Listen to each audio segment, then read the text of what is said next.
Alors voilà, c'est parti. Donc, aujourd'hui, je vous présente vraiment, en fait, pour moi, c'est vraiment une application coup de cœur, là. C'est Canva. Ça fait plusieurs années que je l'utilise. Puis en fait, ma grande révélation, là, je payais toujours, moi, la version premium. Puis cette année, là, j'ai vraiment découvert comment avoir accès au compte éducation là, gratuitement. Donc, ça, c'est vraiment super là, parce qu'à ce moment-là, on n'a pas besoin on n'a pas besoin d'aller payer. C'est vraiment gratuit pour l'éducation. C'est un gros avantage. Donc, j'ai réalisé ma présentation aujourd'hui avec Canva parce qu'on peut faire des présentations à l'intérieur de Canva. Donc, vous voyez, quand on fait des présentations, vous voyez le petit curseur qui bouge ici, là. Puis les ressources, là, je n'ai pas besoin de vous en parler, mais je vais mettre plusieurs tutoriels là, dans la section webinaire là, de Canva. Ils ne sont pas encore placés. Parce que je voulais que vous assistiez au webinaire, mais je vais les placer là, après la présentation. Donc, l'adresse qui est là, c'est l'adresse où vous êtes allé pour chercher le lien, en fait, de la présentation. Donc, j'imagine que si vous avez le lien, c'est que vous avez le lien pour les ressources également. Donc, pourquoi utiliser Canva? En fait, il y a plusieurs raisons. J'en ai nommé vraiment que 3, mais pour créer des présentations interactives, pour créer des synthèses d'informations, vous allez voir en éducation, il y a beaucoup de modèles d'infographie, puis pour créer aussi des visuels pour votre classe, pour des rencontres, pour des communications. Donc, c'est vraiment un outil de création là, par excellence. Donc, c'est facile aussi d'utilisation. Fait que là, j'ai ma présentation qui est là aujourd'hui, là, mais vraiment, le pourquoi utiliser Canva, je viens de vous le mentionner, mais je vais vous montrer d'abord aussi, si vous n'avez pas déjà votre compte éducation, là, comment aller le chercher. Je vous dirais que c'est vraiment simple. Moi, tout ce que j'ai fait, c'est que j'ai rempli le formulaire, puis j'avais une photo, là, évidemment, puisque je suis nouvelle au centre de service, j'avais une photo de mon brevet d'enseignement. Donc, ça a été vraiment simple. J'ai mis la photo, j'ai dit en fait, même moi, je ne suis pas enseignante, là, fait que ça a été quand même facile. Là. Je disais que je travaillais en éducation, au centre de service, puis ça a pris, je pense, même pas 5 minutes, puis j'avais déjà la confirmation, puis je pouvais naviguer dans mon compte pro. Puis ça a tout débloqué. Là. Habituellement, il y a une petite couronne là, qui dit que c'est pour le compte premium, puis avec ça, tout est débloqué. Fait que j'ai accès à tout le contenu. Puis en plus, non, c'est ça, Frédéric aussi, tu as ton compte. Donc, c'est vraiment simple c'est vraiment simple d'utilisation pour avoir le compte. Je vais ensuite montrer des exemples de production. Là, c'est certain que je pourrais faire un webinaire qui dure une journée complète là, sur l'application Canva, mais on a seulement 30 minutes, donc je vais passer là, vraiment à travers des exemples de production. Là, je vais m'attarder à certains modèles, puis si jamais vous avez des besoins spécifiques, je pourrais aller voir avec vous, là, mais c'est sûr que je ne pourrais pas passer, par exemple, il y a une option montage de vidéo. Là, on peut faire du vidéo directement dans Canva, puis ça, je pourrais l'explorer pendant vraiment un webinaire complet, j'en aurais pas assez. Là. Donc, je vais vous montrer où les trouver, les modèles, pour faire de la vidéo, mais c'est certain que je ne pourrais pas passer le webinaire dessus aujourd'hui. Ensuite, je vais vous montrer, il va y avoir une grosse partie d'exploration, évidemment, là, où on va naviguer dedans. Puis, c'est ça, je vais aller vous montrer un peu des petits trucs que moi j'ai. Donc,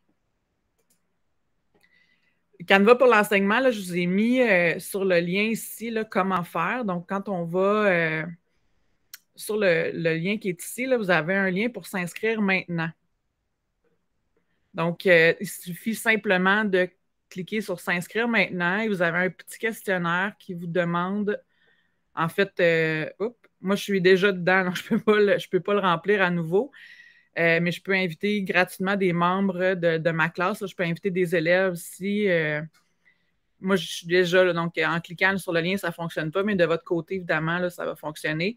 Puis, je peux importer des listes de classes une fois que je suis enseignant. Là, je peux importer des élèves à partir de Google Classroom là, qui simplifie la chose là, plutôt que venir inscrire les adresses de courriel des élèves. Je fais simplement importer à partir de Classroom ou encore inviter par un code. Et à ce moment-là, vous avez vous pouvez créer des devoirs pour vos élèves, puis vous allez les voir là, directement dans Google Classroom par la suite. Donc ça, c'est quand même avantageux là, de l'utiliser. Tout est simplifié. Là. Moi, je trouve ça intéressant là, quand vous avez déjà vos élèves dans Classroom, de tout simplement importer depuis Classroom, puis vous pouvez y partager les devoirs directement. Donc, tout communique ensemble. Là. Donc, ça, c'est un grand avantage. Donc, maintenant, si on revient à la présentation. Donc, ça, c'était vraiment la façon, je vous conseille, j'ai certaines connaissances qui n'ont pas soumis leur brevet d'enseignement, mais ça simplifie vraiment la chose quand vous placez soit votre diplôme ou soit votre brevet d'enseignement. Là, on dirait que ça automatise le processus à ce moment-là. Donc, des exemples de production qu'on peut faire avec Canva. Donc, il y a des présentations, donc comme celle-ci. Je vais vous montrer là, des petites choses intéressantes là, quand on utilise les présentations avec Canva. Je vais vous les montrer après. On peut faire des affiches pour la classe, puis on peut les rendre interactives aussi. Là. Je vais vous montrer comment faire directement dans Canva. Évidemment, là, vous pouvez créer de nombreuses bannières pour votre Classroom ou encore des arrière-plans virtuels pour Meet, des arrière-plans virtuels pour Zoom. Donc, je vais vous montrer ça aussi. On a vu, Bitmoji a été beaucoup populaire avec la pandémie.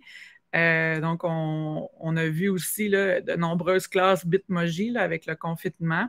Donc, si vous ne savez pas encore comment les créer, c'est vraiment du visuel, mais si vous ne savez pas comment les créer, on peut le faire directement là, dans Classroom également. Puis, je vais vous montrer après là, quelques autres petits trucs là, qui peuvent être intéressants là, à savoir là, dans Canva. Donc, comme je vous disais, là, on est vraiment dans la partie explorer. Donc, vous voyez, là, j'ai mis de l'interaction ici là, dans ma présentation. Fait que ça, c'est quand même facile parce qu'on peut avoir des images animées, là, puis quand on les ajoute à notre présentation, c'est quelque chose, ça rend interactif, ça bouge. Donc, souvent, vous allez voir là, je l'utilise beaucoup sur mon site web Canva pour faire mes infographies, puis on peut ajouter, on peut produire des GIFs avec Canva directement aussi. Ça dépend de la façon dont on exporte l'information par la suite. Donc, si on y va maintenant, puisque je suis dans la présentation, là, je vais m'enlever de là pour que ce soit moins, que ça bouge moins. Mais il y a des petits trucs intéressants là, quand on présente avec une présentation comme celle-ci. Il y a des raccourcis. Je vais aller vous montrer après comment aller chercher la présentation, mais il y a des petits éléments là, intéressants. Donc, des raccourcis quand on clique sur notre clavier. Là, vous allez probablement voir l'interaction sur la présentation. Donc, par exemple, si je fais bien, ça, c'est moins pédagogique ce que je vais vous montrer. Mais si vous cliquez sur le C pendant que vous êtes en mode présentation, donc vous allez voir, là, il y a des confettis qui vont, donc pour célébrer, on peut mettre des confettis. Donc ça, c'est le raccourci C quand on est avec une présentation Canva. Vous avez aussi le D qui amène un drum. Donc là, il y a du son habituellement là, qui est là. Puis on reclique sur le D là, pour le faire disparaître. Mais moi, je trouve qu'un élément qui est vraiment intéressant, les deux prochains, vous cliquez par exemple sur 8. Ça va nous placer à un minuteur de 8 minutes. Donc, ça, là, quand on présente à distance, on veut donner des activités en tout cas, j'espère juste qu'on n'arrivera pas dans un contexte d'enseignement à distance après les fêtes, là, mais bref, des fois, on les met en activité individuelle, puis on veut qu'ils connaissent le temps qu'ils ont pour réaliser. Donc, c'est vraiment facile là, d'avoir le minuteur. Je sais qu'on peut aller le chercher ailleurs, mais là, tout simplement en cliquant sur, si je mets 12, pardon, c'est vraiment jusqu'à 8. Donc, là, je voulais faire 1, 2, mais je peux mettre 9. Donc là, je vais avoir mon minuteur de 9 minutes. Et une autre chose, quand on ne veut pas dévoiler tout de suite, on voudrait cacher là, la prochaine diapositive pour pas que les élèves le voient, ou on peut cliquer sur le B pour rendre flou l'image. Donc ça, c'est vraiment des petits raccourcis là, qui peuvent être intéressants. Il y a des bulles également. Là, je vais vous épargner, là, mais vous trouvez tous les raccourcis là, je vais vous montrer où on les trouve. Donc, quand on est en mode présentation, Là, on fait vue présenteur. Et là, à ce moment-ci, vous ne les verrez pas, hein, j'ai vraiment les petits raccourcis qui sont là. Là, j'ai des chutes également. Il ne veut pas y aller. Donc, il met le lien du raccourci là, ici, là, la lettre sur laquelle je peux cliquer. Donc, ça va. Ah oui, vous le voyez probablement parce que j'essaie de naviguer entre les différentes fenêtres. Mais donc, quand vous cliquez sur le chute, vous voyez un bonhomme qui fait chute à l'écran. Vous avez même le son là, désagréable. Quand on sait, quand tous nos élèves se mettent à faire ça, c'est désagréable. Mais bon, quand on veut ramener le silence, là, ça peut être quelque chose d'intéressant. Donc, je vais sortir du mode de présentation. Est-ce que ça va jusqu'à maintenant? Ça va, oui. OK. Là, je suis désolée parce que je navigue entre mes différentes fenêtres et j'essaie de vous regarder en même temps. Oui, j'ai deux écrans, mais quand je le place sur l'autre écran, j'ai l'impression que je ne vous regarde pas à ce moment-là. Donc, je vais revenir dans l'accueil de mon compte Canva. Et ici, là, vous avez vraiment tous les... Vous aimerez peut-être, là, vous avez vraiment tout ce qui s'adresse vraiment en éducation. Donc, vous avez des diaporamas pour l'enseignement. C'est ici que je suis venue. Donc, vous avez différents modèles là, pour l'éducation. Et c'est ici que je suis venue chercher les modèles là, pour créer la présentation. Donc, vous pouvez partir d'une présentation vierge, mais ce n'est pas l'avantage nécessairement là, de Canva, mais vous pouvez également choisir parmi les différents modèles qui sont là. Donc, tous les résultats, il y a vraiment beaucoup de modèles. Puis quand on clique, par exemple, sur le modèle ici, on peut venir chercher parmi la banque là, que vous voyez à gauche, les modèles de diapositives. Puis, donc c'est ça, on constitue notre présentation avec ça. Puis après, on retrouve vraiment les outils là, de présentation qui sont normalement dans... Donc, vous avez la vue standard, vous avez la lecture automatique, vous avez la vue présentateur et ce qui est intéressant ici, c'est présenter et enregistrer. Donc, vous pouvez l'utiliser comme par exemple si vous étiez dans un Meet et vous enregistrez votre cours. Donc, on voit votre caméra à ce moment-là et ça va générer une vidéo par la suite là, que vous pouvez utiliser. Donc, on peut donner un cours en enseignement inversé ici. Là. Donc, c'est facile, il y a différentes options, là, puis c'est ici que vous retrouvez ça. Donc, vous avez vu la présentation sur le site où vous trouvez le lien pour le webinaire aujourd'hui. Donc, vous pouvez tout simplement partager un lien pour visualiser. Donc, vous copiez le lien ici. Puis c'est ça, vous pouvez l'intégrer par la suite là, à votre site web. Et encore, là, ici, vous avez vraiment des façons de le partager. Vous pouvez le faire un devoir de cette présentation-là. Vous pouvez le mettre dans Google Classroom directement. Et moi, je suis venue chercher là, pour l'intégrer dans mon site, là, le lien ici. Donc, ça me génère un code que je peux placer par la suite là, sur mon site web. Donc, il y a plusieurs possibilités. Là. Il y a vraiment, là, vous avez les animations qui sont possibles, l'animation des diapositives. Vous pouvez ajouter, intégrer, par exemple, des vidéos à l'intérieur de la présentation. Donc, si vous venez, là, vous avez tous les outils qui sont là. Donc, ça, c'est les modèles pour aller chercher vos modèles de diapositives. Vous pouvez ajouter différents éléments. Donc, si on recherche, par exemple, iPad. Donc, vous allez avoir vraiment une banque énorme là, de iPad. Puis là, vous voyez le petit compte Edu, ça veut dire qu'ils sont disponibles et gratuits pour nous. Et vous pouvez filtrer votre recherche. Est-ce que vous voulez des vidéos où on retrouve l'iPad? Donc, il y a plusieurs possibilités. Mais ce qui est intéressant aussi, c'est quand vous voulez une image animée, par exemple, vous pouvez venir cliquer sur le petit filtre qui est ici.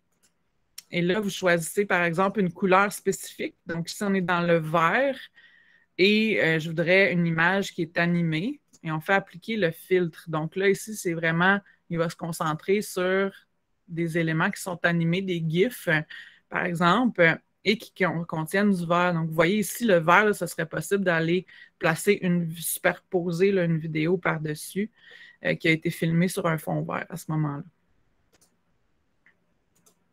Donc, puis là, quand vous voulez glisser, bien, vous faites tout simplement glisser, déposer, et là, par la suite, vous pouvez venir modifier les couleurs avec le menu qui est là. Donc, on peut mettre, par exemple, un iPad rouge, là, si jamais c'est... donc, quand vous voyez, là, quand vous cliquez sur un élément puis qu'il y a une palette de couleurs en haut, ça veut toujours dire qu'on peut le modifier. Donc, Geneviève, tout à l'heure, quand on parlait là, de mettre des liens, il y a possibilité sur une présentation d'aller mettre des liens. Donc, c'est possible aussi sur tout ce qu'on crée sur Canva. Par contre, si on l'exporte en format image, le lien ne sera pas accessible. Donc, ça tout dépend là, de la façon dont on télécharge le contenu par la suite. Donc, si c'est en mode présentation, bien évidemment, le lien va être cliquable. Donc, il suffit de sélectionner ce qu'on veut qu'il soit cliquable et on peut mettre un lien ici. Là, donc, ça peut être un lien web ou encore vers une autre diapositive, etc., là, comme dans tout outil de présentation également. Donc, ça, c'est les éléments. Je vais prendre le temps de... Ici, c'est téléversé. Donc, vous voyez, vous pouvez vous-même importer des médias de votre ordinateur. Mais là, à ce moment-là, quand on l'importe de ce qu'on a sur notre ordinateur, bien évidemment, là, la question de droit d'utilisation, le libre de droit n'est plus là. Donc, c'est vraiment ce qu'on retrouve dans les éléments ici et dans les photos qui sont déjà sur Canva, là, qui sont libres de droit. Ensuite, vous avez l'option texte. Bon, vous avez une palette là, vous avez des identités visuelles ici, là, très simples, mais vous pouvez ajouter du texte à partir de modèles qui sont là. Et quand vous cliquez dessus, bien, à ce moment-là, vous pouvez venir l'éditer par la suite, changer la couleur, changer la police, etc. Vous avez les différents styles ici qui vous permettent de changer la police de couleur de vos présentations. Donc, en cliquant sur... vous allez avoir accès toujours aux couleurs de cette palette-là. Donc, si vous voulez vraiment donner une identité visuelle à vos présentations, puis toujours naviguer dans les mêmes couleurs sans avoir à chercher, ben, c'est vraiment la façon de faire. Là. Ici, vous allez venir chercher, puis ça va appliquer à toutes les pages. Puis quand vous allez, par exemple, vouloir venir changer la couleur du iPad, mais la palette va se retrouver en haut. Donc, moi, j'ai créé ici là, déjà mon identité visuelle. Vous pouvez vous en créer. Mais ça, c'est l'identité visuelle quand je crée quelque chose pour le site web Pédago numérique du centre de service. J'utilise toujours les mêmes couleurs. Donc, ça nous évite d'aller toujours réinscrire un code ou encore chercher une couleur. C'était quoi la couleur exactement qu'on avait pour tel. Donc, ça, ça facilite les choses en fait. Donc, ça, c'est le style ici. L'audio, ben, vous avez des images, pas des images, pardon, mais vous avez de la musique libre de droit qui est là. Il suffit de chercher. Donc, par exemple, si on cherche Noël, probablement qu'il y aura de la musique là, déjà qui est là, qui peut s'intégrer facilement dans votre présentation ici. Oups. Donc, c'est le gros avantage. Il se place en... Donc, après ça, en cliquant, là, vous pouvez venir personnaliser ce que vous faites avec la musique. Ici, bon, c'est Giphy, là, ça communique directement avec Giphy que j'ai présenté dans le calendrier de l'Avent la semaine dernière, je crois. Donc, c'est des GIFs là, qui sont là, des images animées. Il ne faut pas trop en abuser parce que les présentations deviennent un peu... on perd l'essence du message, mais Giphy, ça communique ici directement avec également.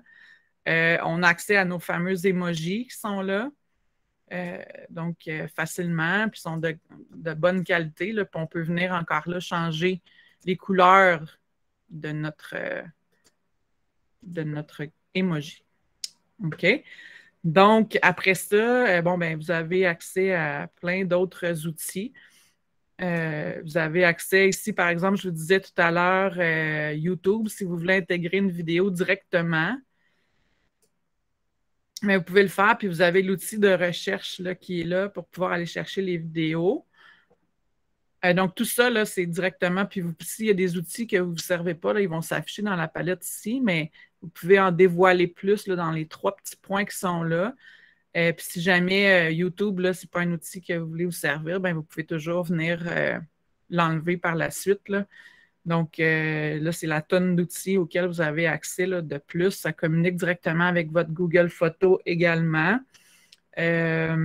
Puis, il y en a un autre outil là, que je vais vous présenter tout à l'heure, mais le code QR, là, c'est vraiment quelque chose d'intéressant pour donner une certaine interactivité à vos affiches, là, par exemple, de classe ou etc. Fait que quand vous cliquez dessus là, pour une première fois, il va venir qui va s'afficher par la suite dans votre barre d'outils. Ici, donc, vous voyez, moi, j'ai utilisé code QR, j'ai utilisé intégrer. Donc, ça, c'est pour intégrer là, différents types de vidéos. Ça peut être des vidéos Facebook aussi, là. Donc, ça, pour les ajouter une première fois, il faut venir les chercher dans les 3 petits points ici. Puis là, vous voyez, ma barre d'outils là, est quand même assez développée, là. Donc, c'est ça.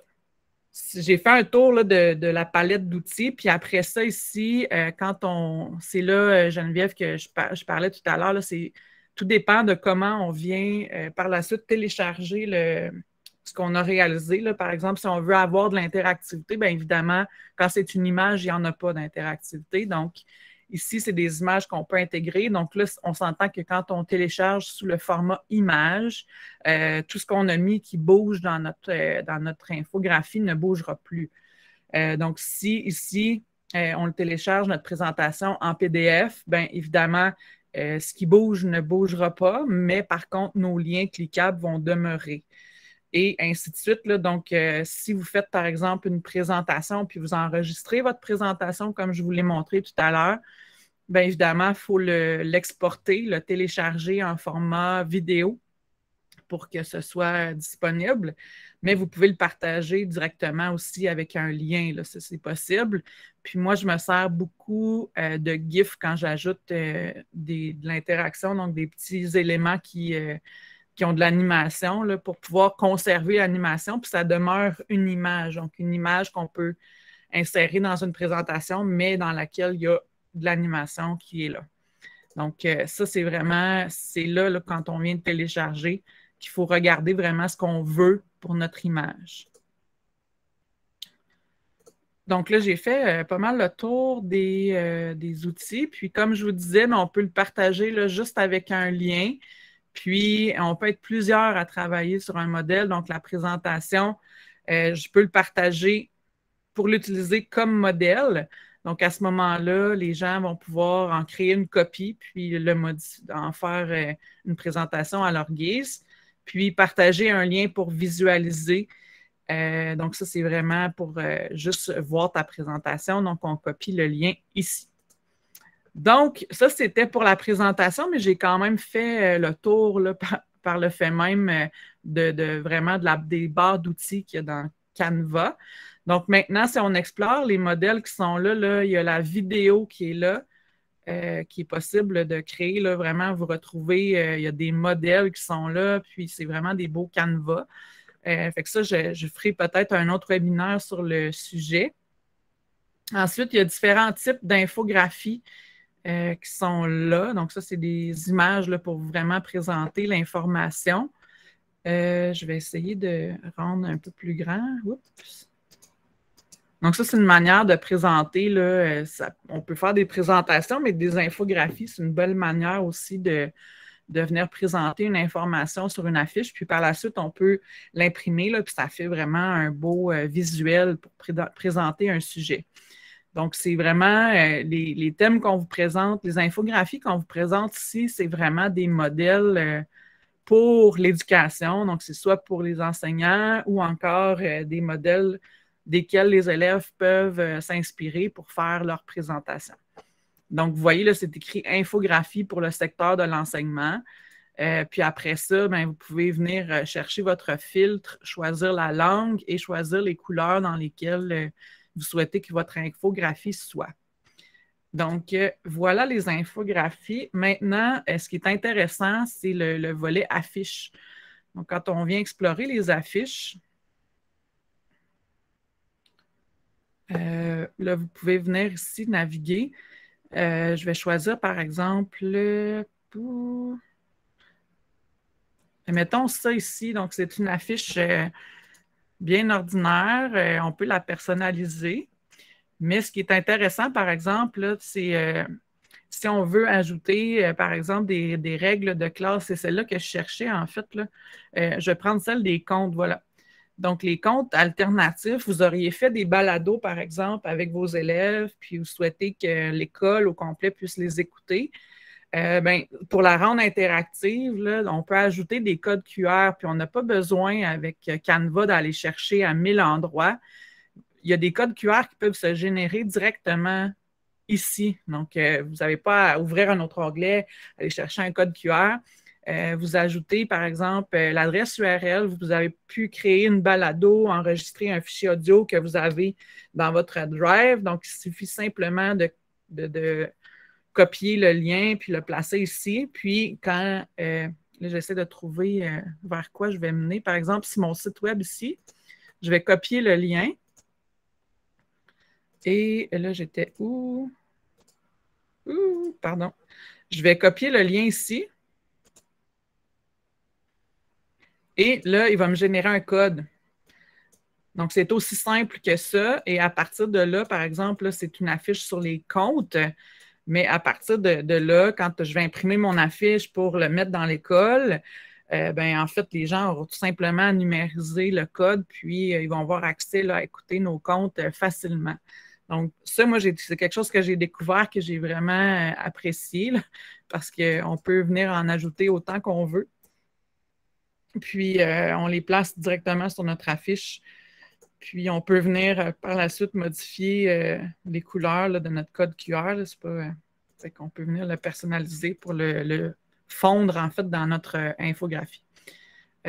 Donc, ça, c'est quelque chose qui est vraiment intéressant d'explorer pour les affiches.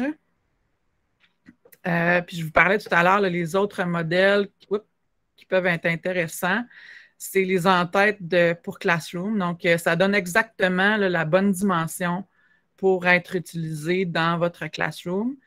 Donc, ici, vous pouvez venir tout modifier. Là, quand on clique sur l'arrière-plan, on peut venir changer la couleur.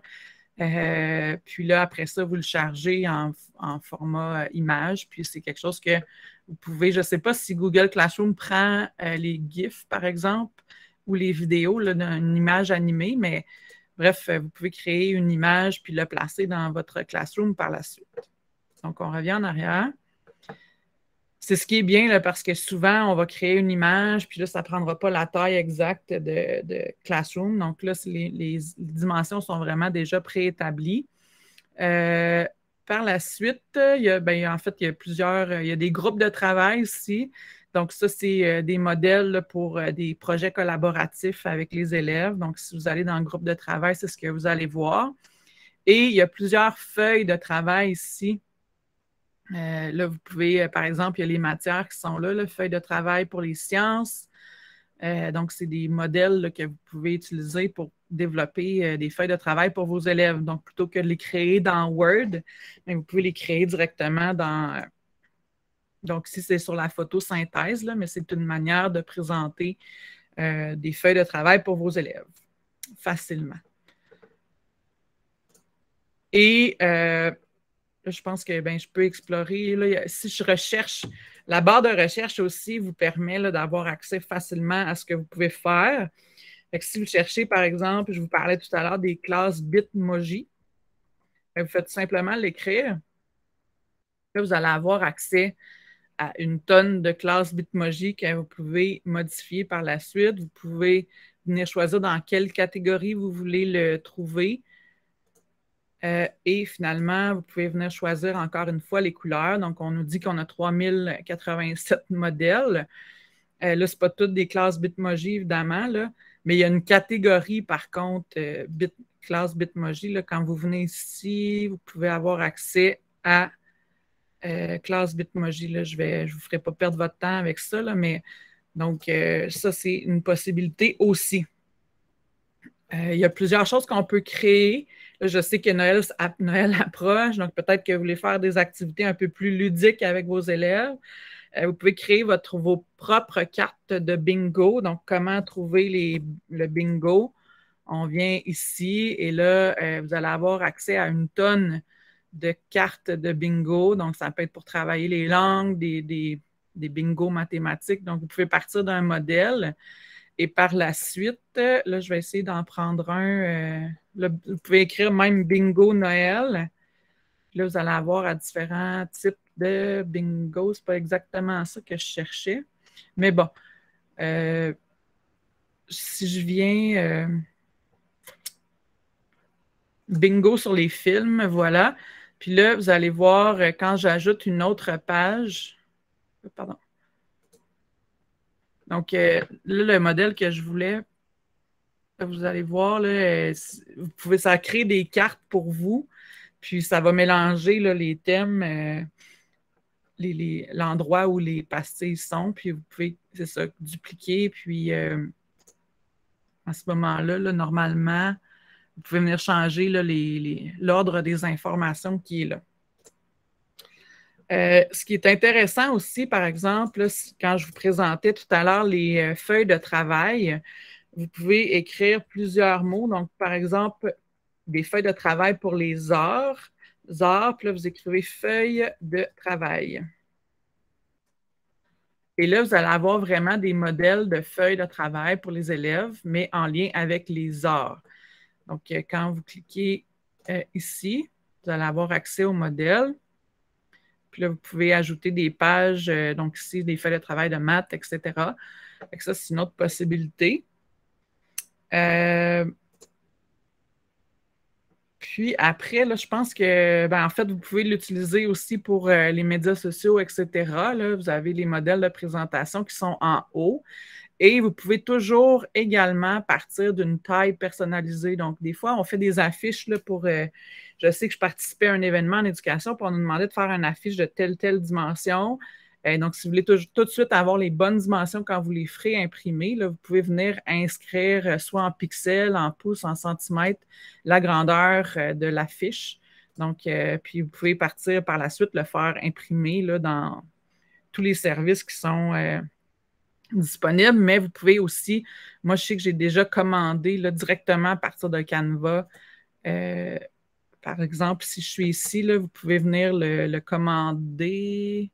Donc, vous voyez les infographies, là, vous pouvez les commander directement, puis ça redimensionner la création. Puis à ce moment-là, ils vont vous l'imprimer pour vous, puis ça va arriver là, directement dans votre école ou à votre maison. Donc, je sais que les cartes de Noël aussi, là, on ne veut pas se soucier de les faire imprimer. Donc, ils peuvent imprimer sur un T-shirt, des cartes professionnelles, ça peut être des toiles, des tasses. Donc, un peu ce qu'on retrouve là, dans les centres de photos, mais directement avec vos créations Canva, là, à partir de Canva. Puis les coûts sont vraiment très raisonnables également. Là, pour l'avoir exploré, ça vaut la peine. Puis, je n'ai pas besoin de me casser la tête à aller dans un autre outil. Donc, est-ce qu'il y avait des questions principalement? Parce que j'ai fait une petite tournée vraiment vite. J'espère que vous n'avez pas trop mal au cœur. Mais est-ce qu'il y a des questions spécifiques à laquelle Moi, je peux répondre? j'aurais une petite question. Oui. Est-ce que les élèves peuvent travailler dans Canva sous la licence du professeur? Dans le fond, au lieu que ce soit le professeur qui crée une infographie ou quelque chose, de demander à ce que les élèves créent une infographie sur un sujet, puis qu'ils auraient accès à toutes les options parce que, exemple, ça a été demandé par Classroom, puis sous la licence du prof. Oui, en fait, dès que vous ajoutez là, vos élèves, comme vous avez vu tout à l'heure, l'endroit où je pouvais les ajouter à partir de Classroom, à ce moment-là, donc vous avez votre cours ici. Puis là, vous pouvez créer des devoirs. Puis à ce moment-là, vos élèves, pardon, j'essaie de voir l'endroit pour les réajouter. Donc, j'ai ma classe ici. Mais là, c'est pour ajouter des élèves, ajouter des membres ici. Puis, à ce moment-là, les élèves vont avoir accès aux mêmes fonctionnalités là, que l'enseignant. Donc, c'est le gros avantage. Là. Fait qu'on peut les inviter par code. Puis là, ils disent ici, assurez-vous d'avoir l'autorisation d'inviter des enfants de moins de 13 ans. Là. Mais à ce moment-là, quand vous les invitez ici, là, quand ils vont se connecter, ils vont avoir accès aux fonctionnalités là, les mêmes que l'enseignant. Ah, super. Ouais, fait que ça, c'est le gros plus, là. Puis vous allez pouvoir également, à partir de votre compte, visualiser les créations de vos élèves. Fait que, ça évite qu'ils vous envoient plein de choses. Donc, ça, c'est l'avantage. Là, quand vous vous rendez dans votre classe ou dans vos devoirs, là, un peu comme dans Classroom, vous allez avoir tout sous la main. Donc, je peux arrêter l'enregistrement ici. Puis, si jamais il y a d'autres questions, là, je pourrais répondre par la suite là, aux gens. Donc, si les gens sont Ouais. gênés de parler. L'autre question que